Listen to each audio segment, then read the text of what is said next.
నమస్తే, welcome to వార్తలు వాస్తవాలు.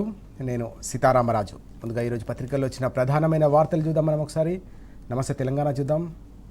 పుర తీర్పు నేడే మున్సిపల్ ఎన్నికలకు సంబంధించిన కౌంటింగ్ ప్రక్రియ ఈరోజు జరగబోతోంది. ఫలితాలు రాబోతూ ఉన్నాయి. ఈ నేపథ్యంలో రాష్ట్ర వ్యాప్తంగా అందరి దృష్టి కూడా ఇప్పుడు మున్సిపల్ ఎన్నికలపై ఉంది. ఆ అంశానికి సంబంధించిన వివరాలు, మున్సిపల్ కౌంటింగ్కు ఏర్పాట్లన్నీ కూడా పూర్తయిపోయాయి. తేలనున్న అభ్యర్థుల భవితవ్యం. 8 గంటల నుంచి ఈ ఓట్ల లెక్కింపు అనేది ప్రారంభం కాబోతోంది. 10 గంటల్లోపే తొలి ఫలితం కూడా రాబోతోంది.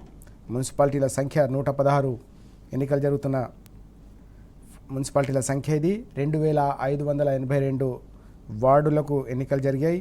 ఏకగ్రీవమైన వార్డుల సంఖ్య 12 అయితే డివిజన్ల సంఖ్య 414.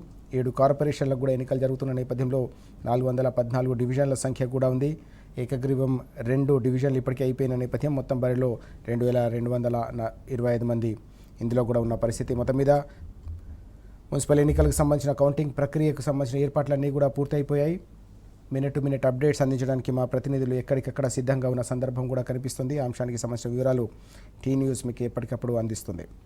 ఇక మనం బీఆర్ఎస్లో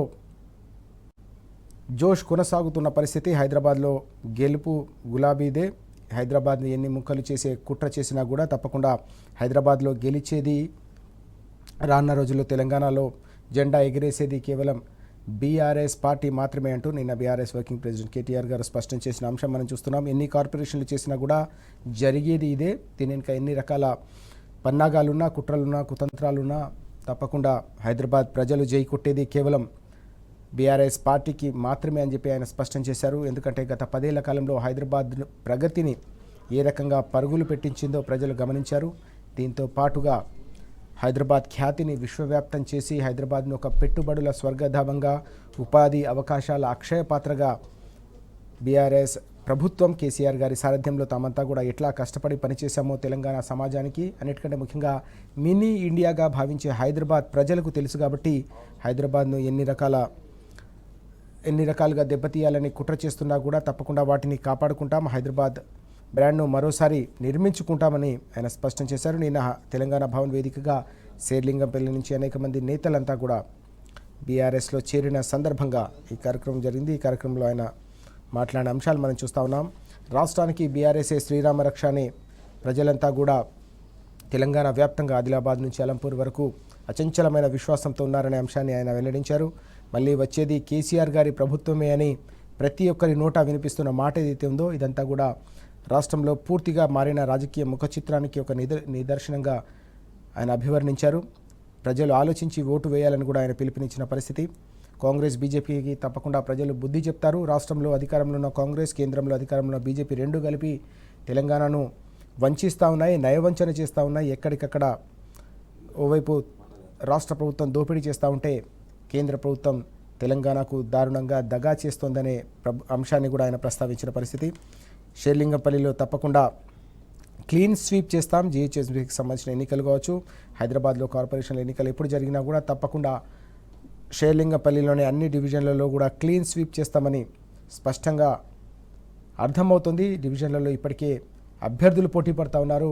బీఆర్ఎస్ పక్షాన పోటీ చేసేందుకు వారంతా కూడా పోటీ పడుతున్నారంటేనే చాలా స్పష్టంగా ఇదంతా కూడా ఒక స్పష్టమైన సంకేతంగా కనిపిస్తుందనే విషయం కూడా మనకి ఇక్కడ చూడవచ్చు. అలాగే నేనే రాజు నేనే మంత్రి అంటూ నిన్న ముఖ్యమంత్రి చేసిన వ్యాఖ్యలు కూడా ఈరోజు నమస్తే తెలంగాణలో కనిపిస్తూ ఉన్నాయి. నాకెవరు పోటీ కాదు, ఢిల్లీలో రేవంత్ వ్యాఖ్యలు అంటూ నిన్న జరిగిన చిట్ చాట్కు సంబంధించిన అంశాలు ఇవి.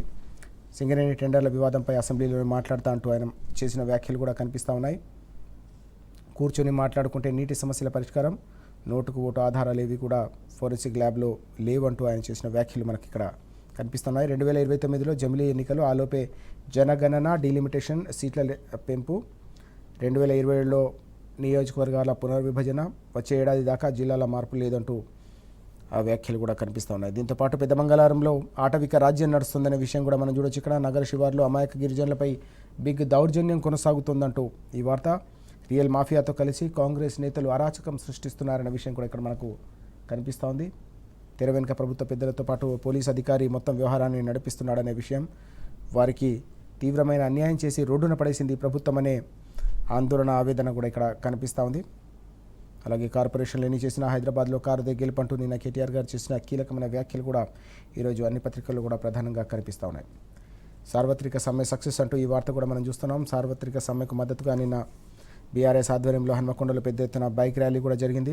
జిల్లా అధ్యక్షుడు దాస్యం వినయ్ భాస్కర్తో పాటు ఇతర నేతలంతా కూడా ఈ కార్యక్రమంలో పాల్గొన్నారు. కేంద్ర ప్రభుత్వం లేబర్ చట్టాలను, కార్మిక చట్టాలను ఎలా కాలరాస్తుందో, ఏ విధంగా వారిని హక్కులను దెబ్బతీస్తుందో దానిపై పెద్ద ఎత్తున బీఆర్ఎస్ శ్రేణులన్నీ కూడా ధ్వజమెత్తిన సందర్భం కూడా మనకు కనిపించింది. ఇవి ఈరోజు మనకు పత్రికల్లో ప్రధానంగా కనిపిస్తున్న వార్తలు.